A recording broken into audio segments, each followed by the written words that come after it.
ISIS threatens to kill hostages. State of the Union guests announced. I'm Hannah Schutzkis. And I'm Dane Wormlinger, and this is your Public Eye News.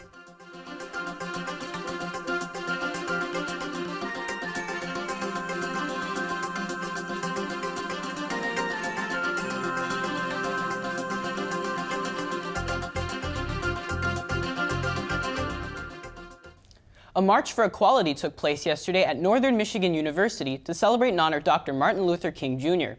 Students and members of the public gathered down campus at the residence halls and marched up campus to the Peter White Lounge. While there, several speakers discussed the issue of equality for all people and how Dr. King's legacy still touches people today.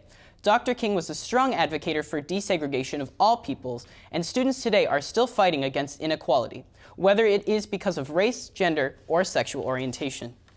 Well, President Barack Obama isn't the only one addressing the State of the Union.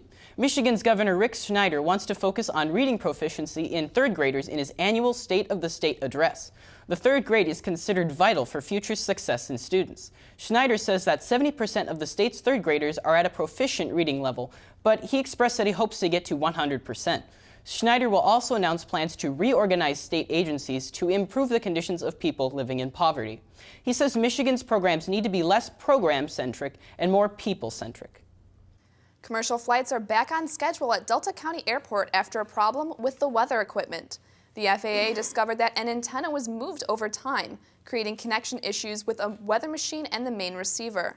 Representatives of the Delta County Airport say flights have been back on schedule since 1 p.m. Elger Delta Cooperative Electric Association will be upgrading power lines along U.S. Route 41. The project includes clearing trees, setting new poles, and installing new lines. The association hopes the project will provide better reliability and service quality for consumers. The work is expected to be completed by November 2015. The Apostle Ice Caves in Wisconsin are facing a shortage of tourists. In fact, they are still inaccessible at this time. Local businesses are beginning to feel the effects. Cheryl O'Brien, owner of the Village Inn in Cornucopia, told WNMU-TV that, quote, "This year is a totally different world. It's very, very quiet," end quote. Last year's tourist boom was unprecedented due to the media attention that the ice caves received during the unusually cold winter last year. Before last year, the caves had been inaccessible for 4 years. Is the UP experiencing a severe climate change? Well, presenters at last night's Climate Consequences and Carbon Pricing presentation say so. Presenters called for not only community action in education, but also carbon pricing. Carbon pricing puts an actual price on carbon by using the market to pay for damages that have already occurred, said Jennifer Hill, program manager at Superior Watershed Partnership. Renewable energy is also being shown to work in the UP. Houghton is a great example. The city is close to winning $5 million for their efforts. And after the break, we'll have your national and international news. Stay tuned. Next time on Nature, shaped by environment and human hand. Who let the dogs out? Early dog became an explosion of breeds. Shar-Pei is a lovely dog, but physically they're just a disaster. Our choices have consequences. Man and dog have had a very strong relationship, and that relationship now is in crisis. Discover the fate of dogs that change the world. Wednesday evening at 8 o'clock Eastern. Welcome back. American contractor Alan Gross, who was released from a Cuban prison last month, will be President Obama's guest at the State of the Union address.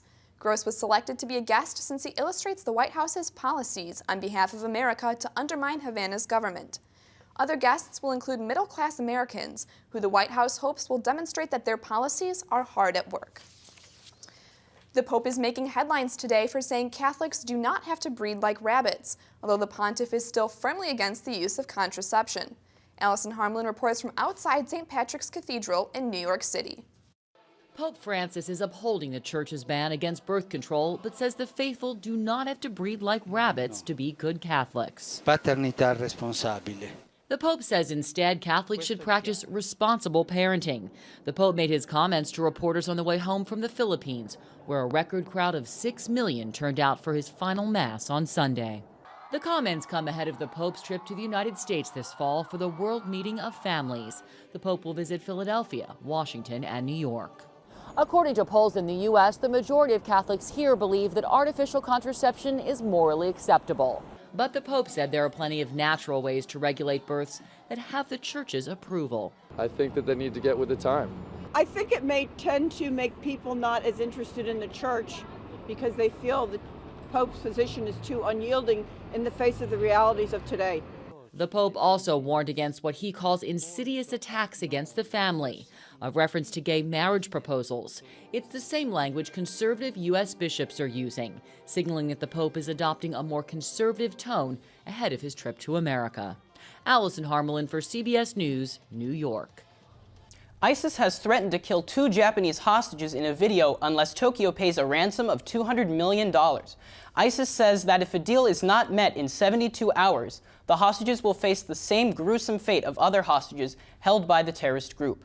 The Prime Minister of Japan, Shinzo Abe, is currently visiting the Middle East to speak about funding to help build infrastructure and human capacities for those affected by ISIS.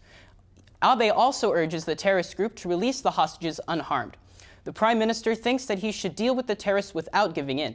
However, the $200 million ransom has not been ruled out. The terror crackdown continues across Europe in the wake of attacks in France that killed 17 people. Marley Hall has the latest from London.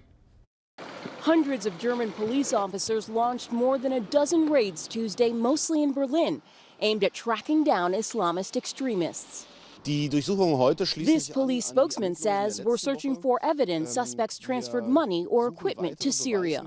Authorities say the terror cell suspected of planning a major attack in Syria is not connected to recent attacks in France. In Paris, 4 men are now facing charges connected to this month's killings at a Jewish supermarket. They are suspected of providing logistical support to gunman Amadi Coulibaly, who murdered 4 hostages before police killed him. New York City Mayor Bill de Blasio laid flowers at that market during a brief visit to France Tuesday. He also paid respects at French newspaper Charlie Hebdo, where Islamist gunmen killed 12 people. Paris and New York have walked the same path in so many ways. We have borne the brunt of terror. De Blasio met with French leaders who are introducing new measures to fight terrorism.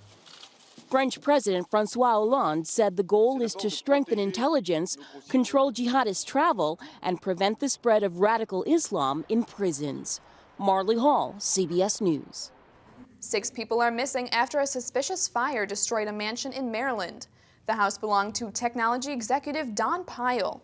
His colleagues reported that they hadn't heard from him since Monday. When firefighters arrived on the scene, they received multiple reports that Pyle, his wife, and his 4 grandchildren were out of town. However, after interviewing the family's relatives, it was confirmed that the family is unaccounted for. The home is being treated as a crime scene until investigators figure out the cause of the fire and the location of the missing persons. The prosecutor for the International Criminal Court made a statement this morning that they intend to prosecute crimes occurring in the Nigerian Islamic uprising. The prosecutor warned she is willing to prosecute members of any party involved in the conflict who are, quote, most responsible for war crimes and crimes against humanity, end quote. She also addressed the Nigerian government and reminded them of their obligation to prosecute crimes that she said deeply shock the conscience of humanity. And stay tuned because after the break, we'll have your weather and sports.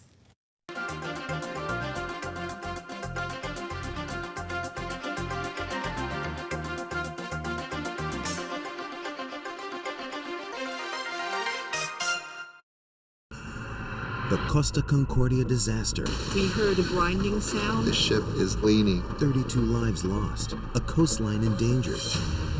Now, can engineers raise a mangled ship more colossal than Titanic?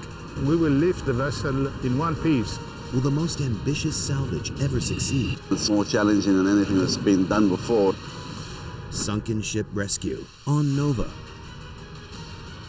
Wednesday evening at 9. Welcome back. As you can see outside today on the campus of Northern Michigan University, it is sunny and it is a gorgeous day to hit those trails or maybe even hit the slopes. Currently outside, it's partly cloudy with a temperature of 25 degrees, wind out of the east at 2 miles per hour, and a barometric pressure of 29.48 inches and holding.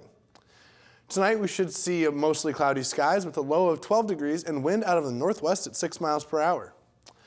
And tomorrow we should see it'll be a cloudy day with a high of 30 degrees and wind out of the northeast at 10 miles per hour. Now let's take a look around the UP. Up in Sault Ste. Marie, it's 11 and sunny today. Out in Manistee, it's 20 degrees and partly cloudy. Down in Escanaba, it's 20 degrees and sunny. And out in Menominee, it is 21 degrees and cloudy.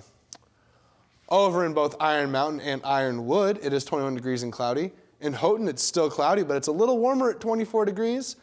And up here in Marquette, we're 25 degrees and we have partly cloudy skies. Let's take a look ahead. On Thursday, we should have a high of 30 degrees and a low of 23 with partly cloudy skies.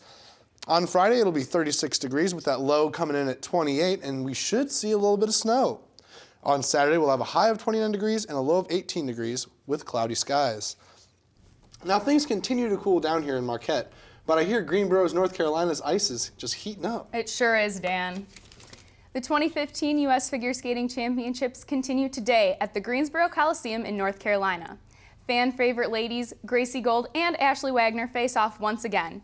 Wagner is looking to win a third national title after a disappointing loss to Gold at last year's Nationals, but Gold is not as consistent this season. Gold was out of the Grand Prix final with a stress fracture, but she does have a tendency to peak later in the season.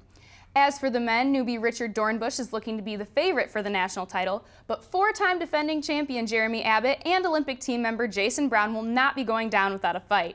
Coverage starts Saturday at 3 p.m. and continues Sunday.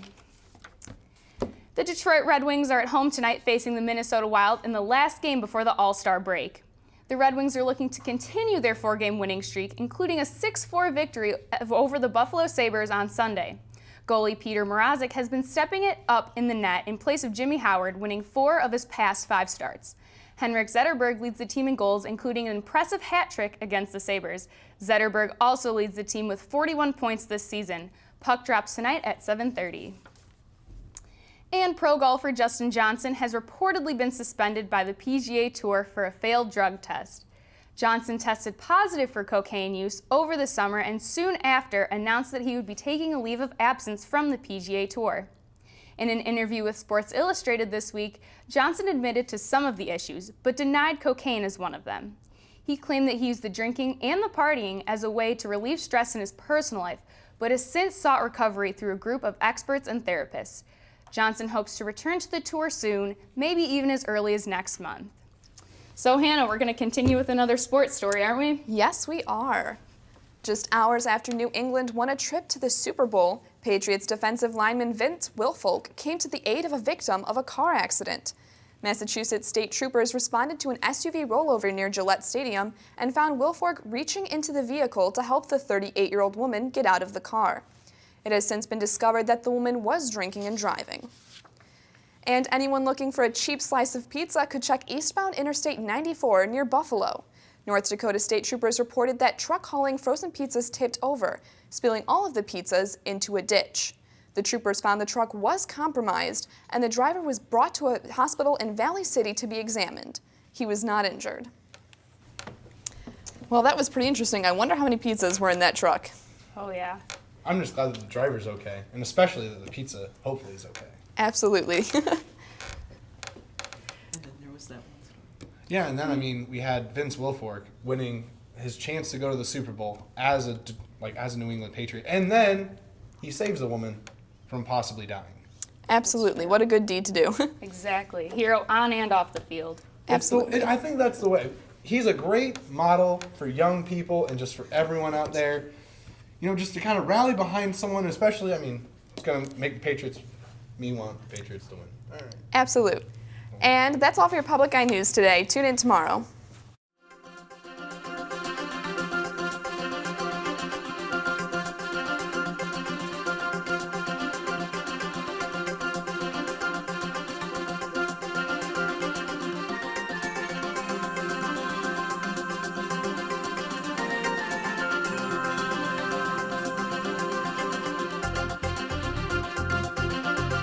The preceding program was produced in studios located in the Edgar L. Hardin Learning Resources Center by WNMU-TV, Northern Michigan University Public Television.